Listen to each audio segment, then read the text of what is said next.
So I would like to welcome everyone to our webinar today. I'm on Broadband Equity Access Deployment, BEAD funding for Wisconsin counties and tribes. I'm Gail Height, the Community Development Broadband Specialist with University of Wisconsin Extension.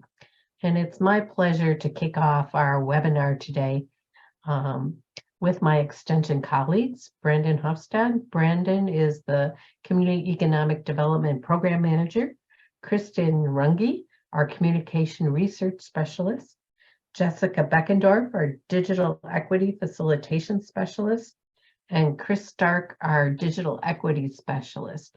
They will all be helping us with the waiting room today and working on facilitating questions and answers after our presentation with the Public Service Commission. This webinar is being co-sponsored today by the Public Service Commission, the Wisconsin Broadband Office. We have a few housekeeping details that I'd like to cover before we begin.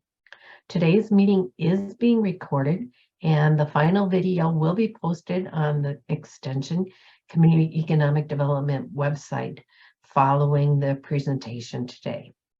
The webinar does have closed caption option if needed. As a friendly reminder, I would ask that you mute your microphones when not speaking. If you have questions during the presentation, you can feel free to drop them into the comments, into chat, or you can directly send your questions to Brandon and Kristen, and they'll make sure they come to the attention of those who are speaking at that time. This webinar is the first of 3 virtual webinars Extension will be co-sponsoring with the Public Service Commission Broadband Office on BEAD planning for Wisconsin counties and the tribes.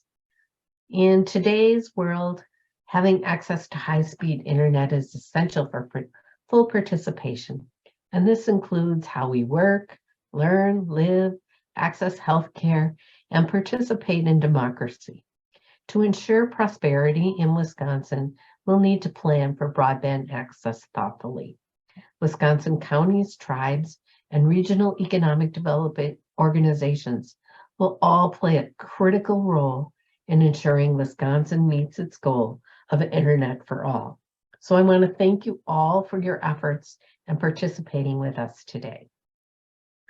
Our presenters today are Jaron McCollum and Rory Tikalski. Sorry, Roy, from Wisconsin. That's okay, you got there. I should know, after having Hike, I know what it's like. First, Jaron is our Strategic Initiatives Coordinator with the Wisconsin Broadband Office, the Digital Access Consumer Environmental Affair at Public Service Commission, the PSC.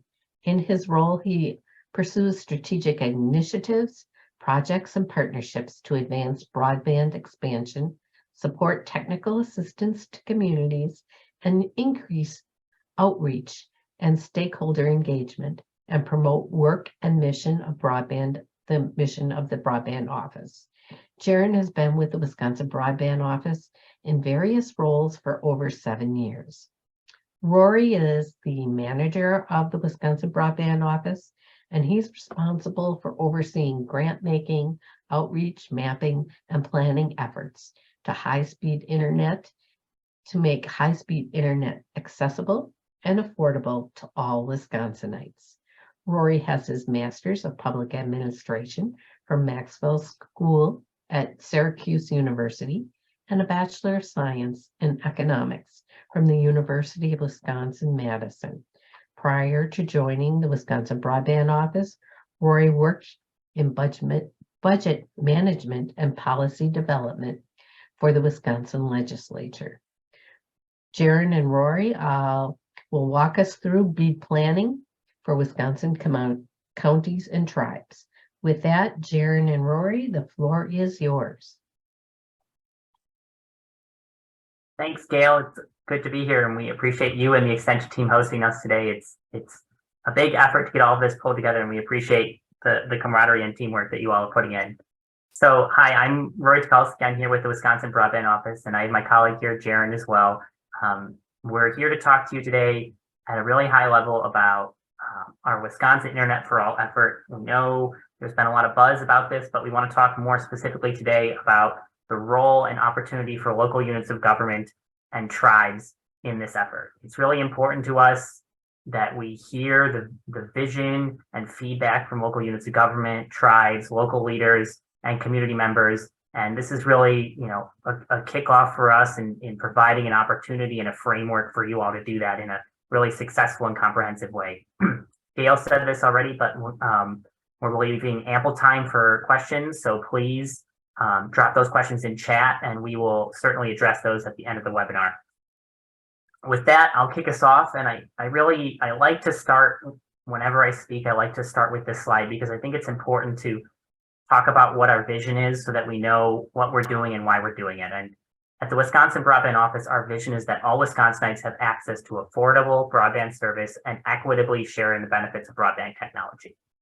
That's at a high level what we're trying to do. And we've had a lot of success so far. If you look at this map on the right side, there is a lot of Wisconsin that's received grants and received funding and lots of opportunities to get connected.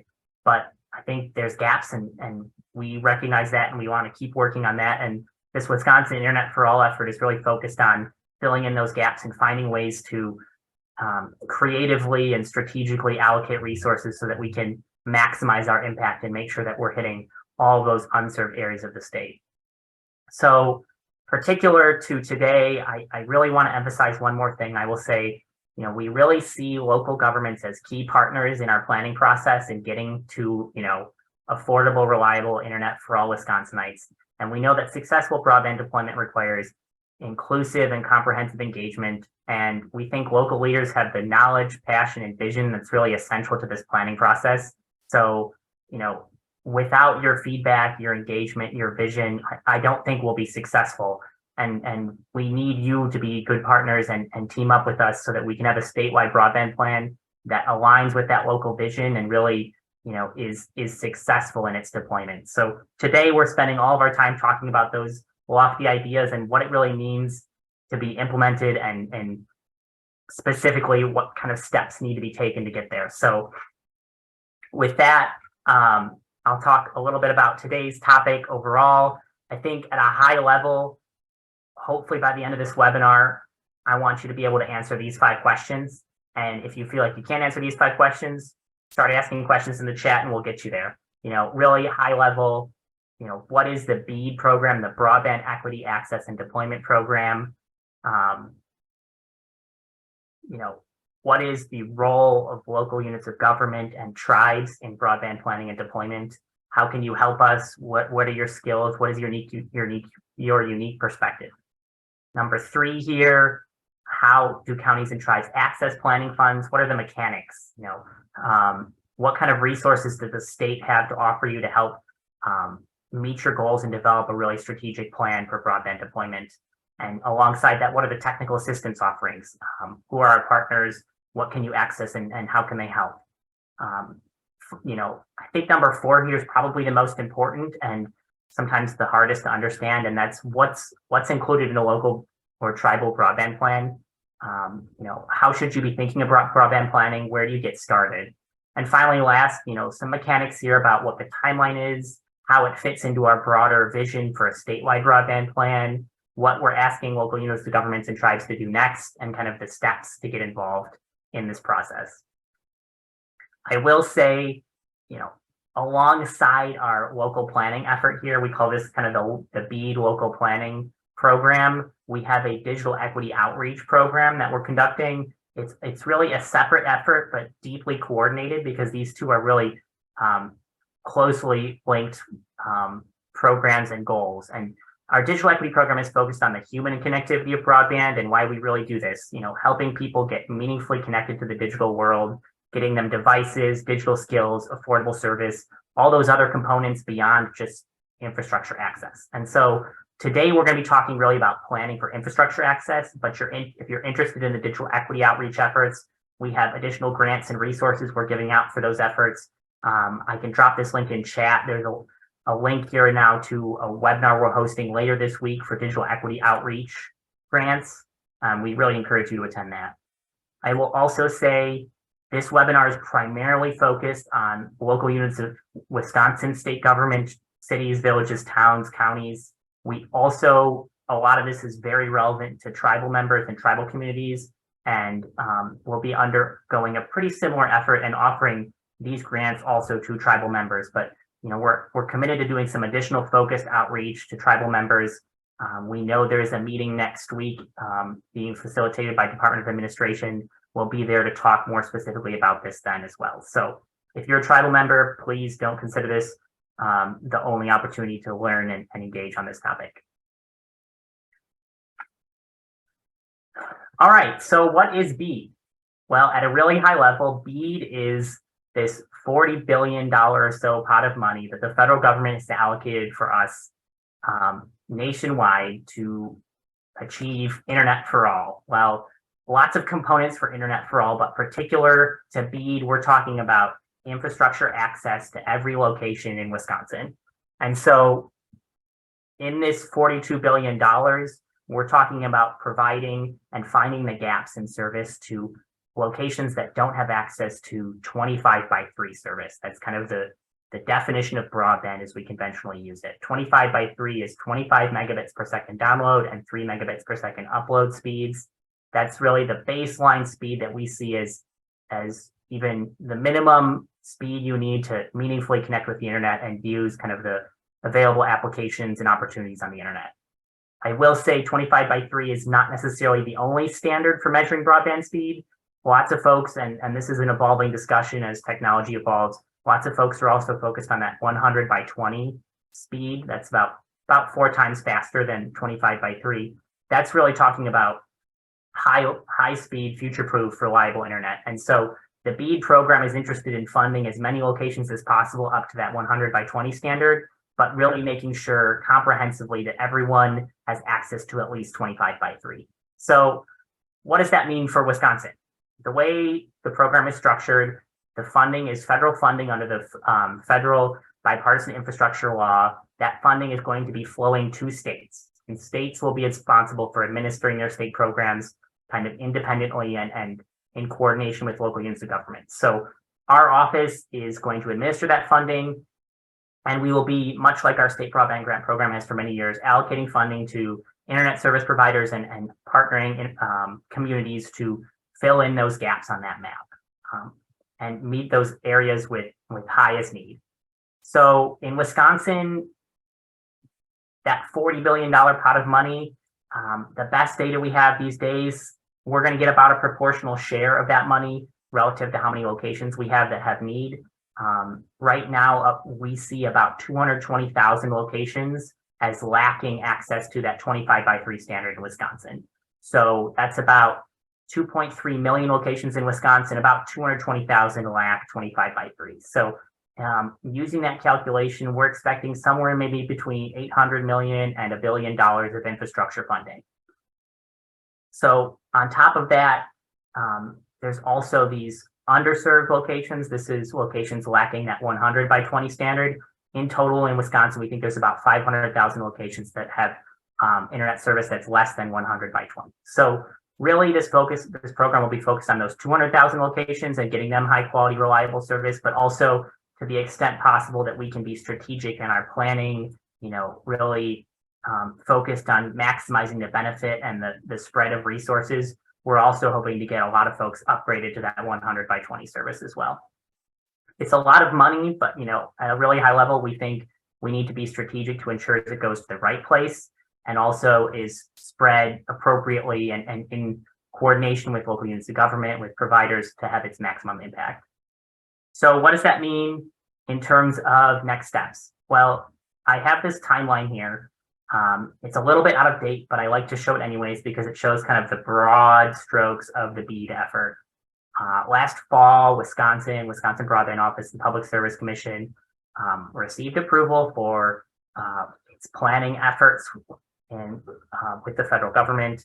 And what that means is between now and August 28th, we are responsible for conducting a lot of engagement, outreach, planning, data analysis to develop a 5-year action plan.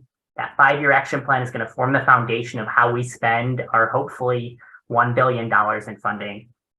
And that 5-year action plan really is deeply integrated with the outreach, the feedback, the vision, the understanding we gain from talking with and coordinating with local units of government, tribes, and other community leaders to understand where the needs are, what the priorities are, how that money can be best spent. So in the next couple of months, that means we're going to be spending a lot of time between now and June, taking meetings, engaging in events, providing technical assistance, asking you to work with us to build broadband plans so that we can get feedback about what that might look like in your community. That said, once we get that feedback, we're going to try and pull that all together into a statewide plan, put it out for comment, and then we have to submit it to the federal government by August. That is a very tight timeline. I know all of you are a little bit freaked out on this call.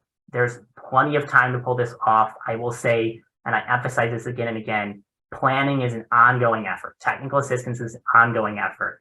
The bridge from planning to implementation is a short bridge because they're very closely connected. When we talk about planning, we can talk about vision and, priorities of local units of government, but we can also talk about designing shovel-ready projects, and developing partnerships with providers to build down specific roads or specific communities. And so throughout this process, well after August of this year, technical assistance and planning efforts and coordination with you all will be ongoing. So keep that in mind. Now, what goes into a 5-year broadband action plan? The answer is pretty much everything. When I was making this slide, I thought, well, I'll just highlight a couple things that are really relevant to local units of government folks on this call so that they can understand where they fit in and how what they do and what they plan will be rolled up into our 5-year plan. I had to exercise some restraint.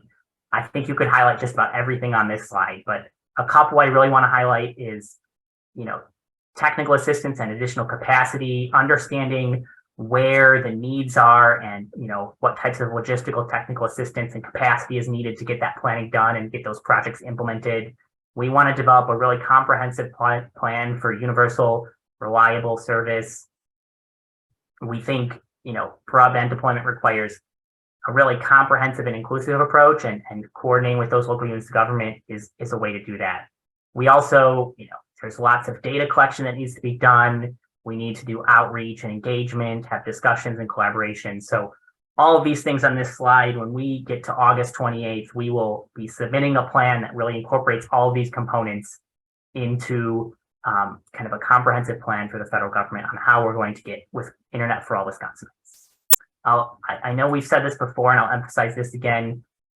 In the way this program is structured, the state is required and really strongly encouraged to conduct local coordination, get the feedback, and understand the needs and vision of local communities. And this process we're talking about here today is how we're doing it. We want to hear what you have to say. This is your shot to get into our 5-year plan. This is your opportunity to shape that vision and implementation of this program. So we really think it will only be successful if you step up and coordinate with us and have these conversations. So alongside this, if this is where we want to end up, the answer is, how are we going to get there? Well, we're conducting really all of these listed bullet points throughout the next couple months, indeed into next year and onward. But I highlighted 3 that I think are really important. First, we know resources are tight at the local level. We are sharing our resources with you. We want to provide you grants to develop your broadband plans. We're providing lots of technical assistance, building capacity, and coordinating with you locally. We are we hope to give you toolkits, outreach support, really give you the skills and capacity and understanding to make that deliberative, comprehensive plan. And we're also conducting a lot of data collection, surveys, outreach events, things like that to really pull this together. So, resources for local planning. This is really the highlight of our webinar. We want to talk to you today about this because we think this is the first step in really giving you the capacity and the ability to step up and do this local planning. So the federal government has approved that we can spend $1.5 million to give grants to counties and tribal communities to develop local broadband plans. Jaren's going to talk to you in a minute about what a local broadband plan might be, and we are happy to have that conversation every day for the next 6 months. helping you figure out what should go in your plan and what's important. But on the mechanical basis, we know you need resources to do that planning. So we're sharing resources with you. The way it's going to work is we recognize that $1.5 million is not a ton of money, and we think there can be some real value and strategic benefit to coordinating in regions and working collaboratively. If we do it correctly, we think counties and regions can work together to really spread that money out and get a maximum impact. So the way we've designed the program, we're giving a 10% bonus incentive if you opt into a regional group. And there's really two ways you can do that. You can participate through your regional economic development organization, be that Seven Rivers Alliance or MADREP or the New North or any of these groups. And if you do that, you can work with your neighboring counties and really work in kind of a collaborative way to develop a regional vision for your broadband development. You can also, if you're a tribe, we welcome you. If you want, you can opt in to participate with your redo, or you can work in kind of a tribal setting with other tribes in collaboration with the Great Lakes Intertribal Council. All of that said, we are leaving this decision up to counties and tribes. It's a little bit up to you if you want to do this by yourself, if you feel like you've got a good vision for your county, you want to work independently, or if you want to participate in a group. And so that's really up to you. I think overall, our vision is that if folks are deciding to collaborate regionally, there might be some opportunity to share best practices, do some mentoring, and really develop more cohesive plans. And we also think, once you get into a couple of groups together, you can really start making that money go a lot further, hiring staff to coordinate these events, really develop the plan. I think once you get a couple of groups together, you can really start having enough money to support some staff effort as well in terms of hiring new positions. So mechanically, how does this work? In the next day or two, we are pushing to send out a letter to all of you all eligible entities to explain this effort and restate a lot of what I've talked about here, and give you basically a filled out form, a letter of intent form that you can fill out with information about your choice to participate in the program, if you'd like to participate,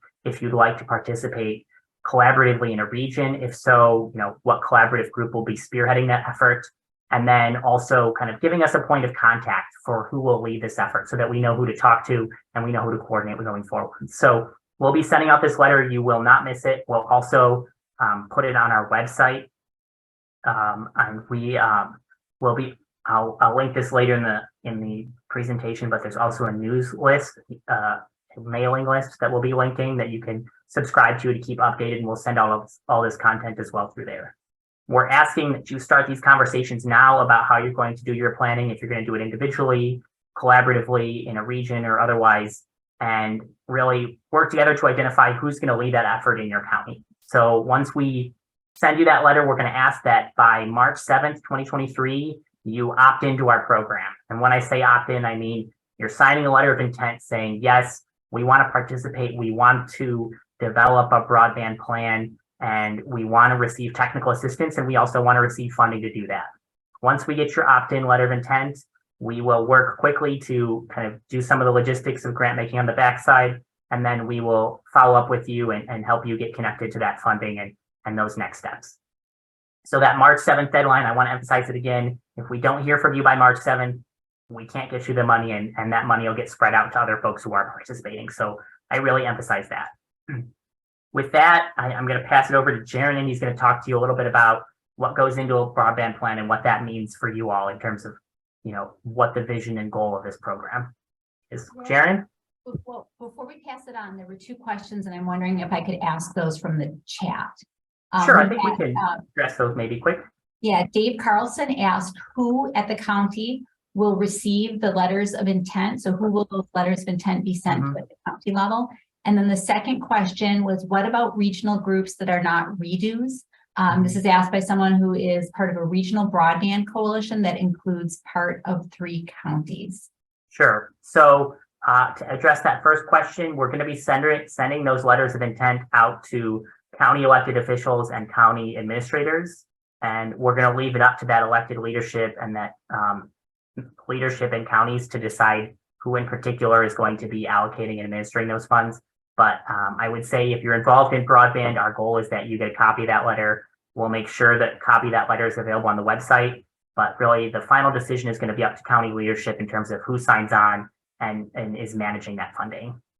And then particular to that second question, the way the program has been structured and kind of approved by the Public Service Commission, which is kind of a deliberative voting board that leads the commission, the eligible entities are counties, tribes, regional economic development organizations, and the Great Lakes Intertribal Council. So if you're a regional broadband coalition, we certainly see a role for you to participate in this process and share your vision. But the way the money has to be administered, either a county has to sign kind of a grant agreement and agree to a number of compliance requirements, or a redo or the Great Lakes Intertribal Council has to sign that. So the money will flow directly through either a county, tribe, redo, or GLTC, but that doesn't mean you can't participate. You can certainly get involved directly, but we just really, for administrative purposes, we have to allocate it to one of those entities.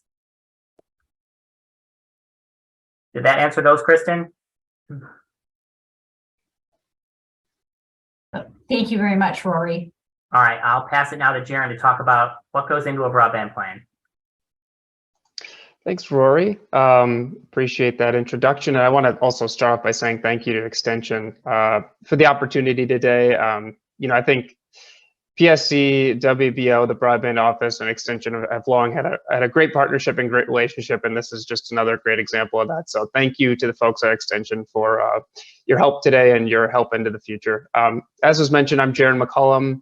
I am the Strategic Initiatives Coordinator in the Wisconsin Broadband Office. I've been with PSC and WBO since 2015, and we've got our contact info on the last slide if you want to reach out directly. But let's dive in a little bit here. So what goes into a local broadband plan? So say you get this formula allocation funding for broadband planning, what do you do with it? What goes into broadband planning? So to start, we know that broadband deployment and planning can look very different at various counties and in various communities. So we want you to craft a plan for your county, and we want to know what your priorities are. And I just want to acknowledge that we recognize the difference from county to county, and not all counties are the same, but we certainly want your feedback and vision. So at a very high level, I would encourage folks to start with the high level vision for the future and where you want to go. What is the role of broadband in getting there?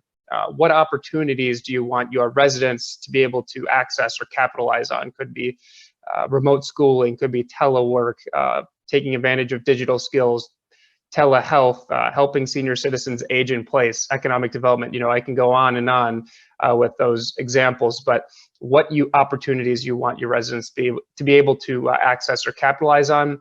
And then also creating a strong vision and creating some audacious goals for broadband access and digital equity in your community. Really encourage folks to be looking for solutions that will solve the problem for a generation.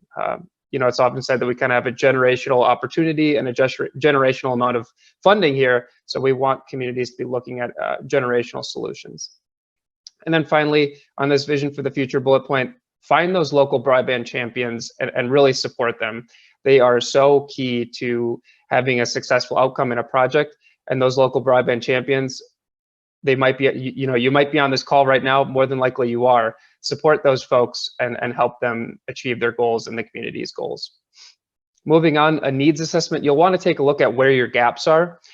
So use existing data sets, maybe collect new data, gather additional data as needed.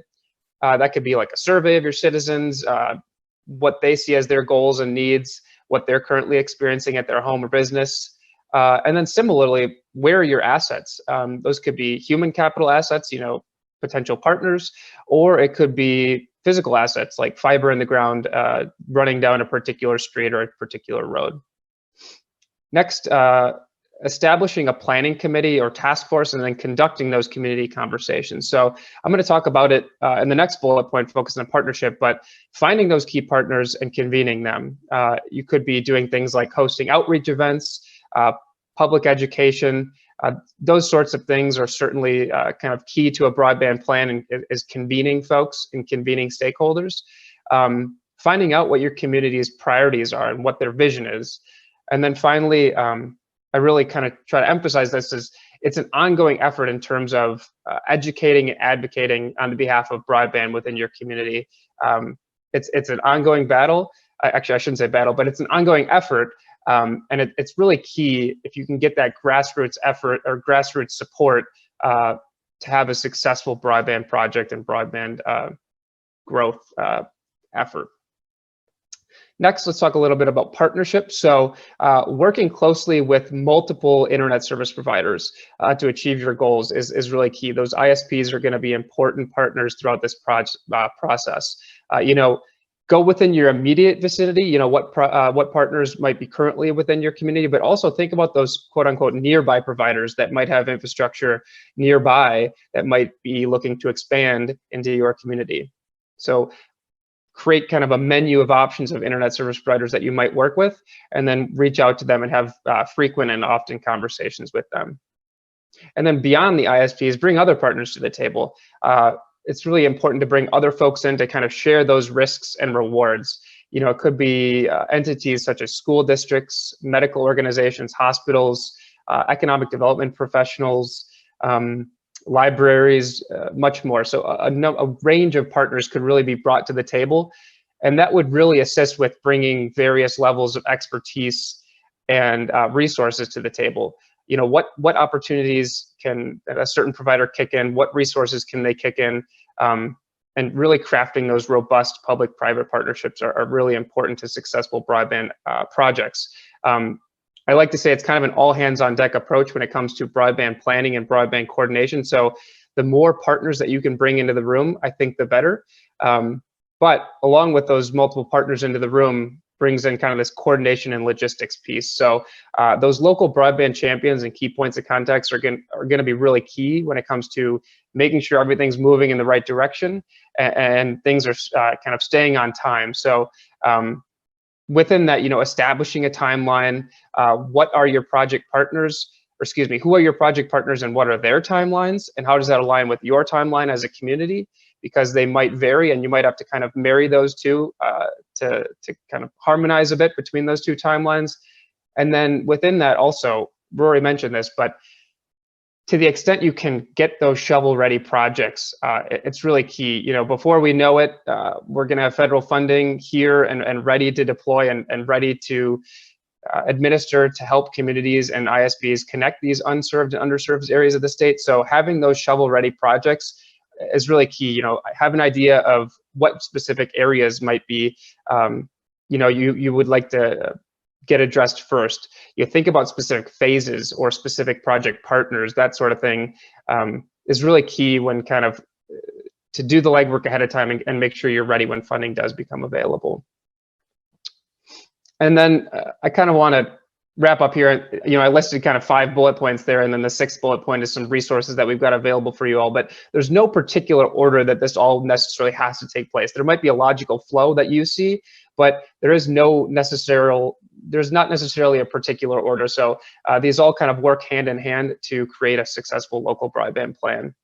To wrap up here, just remember that we're really trying to stress right now, preparation meeting opportunity. So we want communities to be prepared, and when this opportunity becomes available, I mentioned it earlier, but federal funding is coming. So we want the communities, counties, tribes, et cetera, to be prepared and ready to act when this funding does become available. So putting in the legwork now is important.